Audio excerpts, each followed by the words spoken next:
What happens when betrayal is confessed not in whispers, but with pride? I told my husband that my ex had proposed to me, and worse, that I had said yes. I thought he would beg, argue, maybe even fight for me. But instead, his quiet response shattered everything I thought I controlled. My name is Seraphine Vale. I am 31 years old, and I thought honesty would make me look brave. One night in our kitchen, while Daniel was pouring tea, I told him that Deacon, my ex, had proposed to me. I added almost proudly that I had said yes. I wanted to see Daniel react, to finally show some fire, to fight for me the way he never did. Instead, he set down his cup without a sound, his face calm but unreadable. I rushed to explain it wasn't real, that I only said yes to feel something, to test him, to make sure he still cared. He asked why I would humiliate him like that, and I laughed, saying he was too serious, that he never understood my need for excitement. I thought he would argue, raise his voice, maybe even beg me not to go through with it. But he didn't. He only looked at me for a long moment, then walked out of the kitchen without a word. That silence cut deeper than anger, but I told myself it meant nothing. I believed I was still in control, that he would forgive me as always. I had no idea what his silence was preparing. The night I confessed, the kitchen felt smaller than usual. I stood near the counter, twisting my ring as if I were already showing off Deacon's proposal, though there was no ring from him. Daniel was quiet, stirring his tea, and I blurted it out. I told him Deacon had asked me to marry him, and I told him I had said yes. I watched his face, waiting for shock, maybe rage, but there was nothing. He set his spoon down carefully, his eyes steady, and asked why I would say such a thing. I laughed nervously, saying I only wanted to see if he still cared, that it was just a test, harmless, something he shouldn't take so seriously. He asked if humiliating him was my idea of harmless. I rolled my eyes and told him he never understood me, that Deacon knew how to make me feel alive. While he was always calm and dull, he said quietly that marriage was not a stage for games. I snapped back that if he had fought for me more, I wouldn't have needed to test him. He didn't raise his voice, didn't even argue. He simply looked at me, long and silent, then stood and left the room. I shouted after him that he was proving my point, that he was weak. But the echo of my words hung heavy in the empty kitchen. Later, when I called my mother to vent, she told me I was right to want more, that Daniel would come around. My brother James, however, said I was destroying something solid for a thrill. I told myself James was jealous, that he didn't understand, but inside I felt unsettled. Daniel's silence wasn't sulking. It was something colder, and I didn't yet grasp its weight. 2 days later, I agreed to meet Deacon at a restaurant. He was bold as always, leaning back in his chair with that confident grin. He ordered champagne before I even sat down, raising his glass to our new beginning. I laughed loudly, letting people nearby hear, enjoying the stares. He slipped his arm along the back of my chair, close enough to make it clear what we were celebrating. A couple at the next table whispered, and I felt a strange thrill at being seen. Deacon asked if Daniel was furious yet. I told him Daniel hadn't said a word, that he was sulking in silence as usual.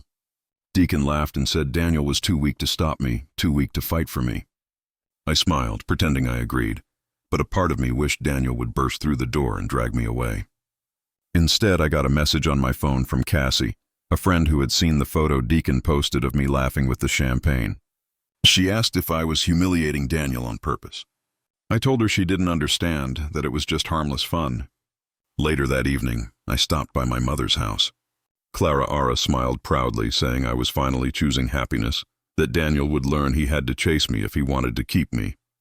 My brother James happened to be there, and he was less forgiving. He asked me straight out if I enjoyed destroying my husband's dignity. I told him Daniel should have fought harder.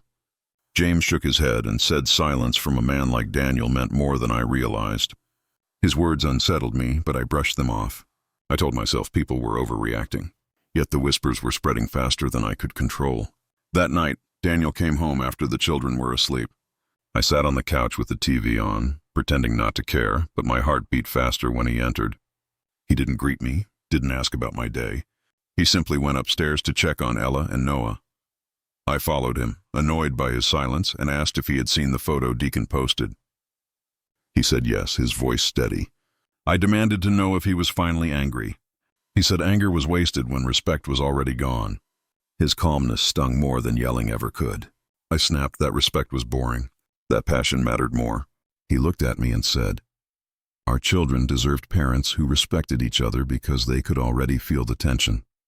His words made me falter, but I covered it with a laugh, accusing him of twisting everything to make himself the victim. He didn't answer. He kissed the children goodnight, then returned downstairs. I followed, still trying to provoke him, mocking his quiet nature and saying Deacon was a real man who knew how to take charge. He said nothing, only picked up his bag. When he stepped out of the room, I noticed a folder left on the table. Curiosity got the better of me. Inside were printed screenshots of my messages, the photo of Deacon's proposal toast, and even comments from neighbors who had seen us together. My chest tightened as I flipped through the pages. This wasn't sulking. This was evidence. I shoved everything back into the folder before he returned, pretending I hadn't seen it. But the sight of those organized pages haunted me. Daniel's silence wasn't weakness. It was strategy, and it was building into something I wasn't ready for. At Ella's school event the following week, I showed up wearing the ring Deacon had given me. I thought it would prove I was desired, that people would envy me. Instead, I caught the whispers, parents pulling each other aside, some shaking their heads. Daniel stood across the room with the children, calm and steady, while I tried to laugh too loudly with other mothers. My brother James approached me, his face tight. He asked if I had any idea how much shame I was bringing on Daniel. I told him gossip didn't matter, that people were just jealous.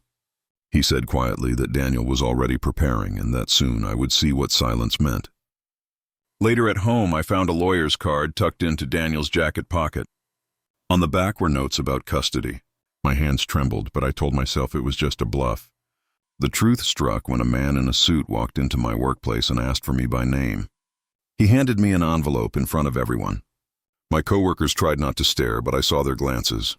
Inside were divorce papers neatly bound with screenshots of Deacon's proposal photo, my own words, and even teacher notes about Ella asking why her parents didn't sit together. That evening I confronted Daniel, shouting that he was humiliating me.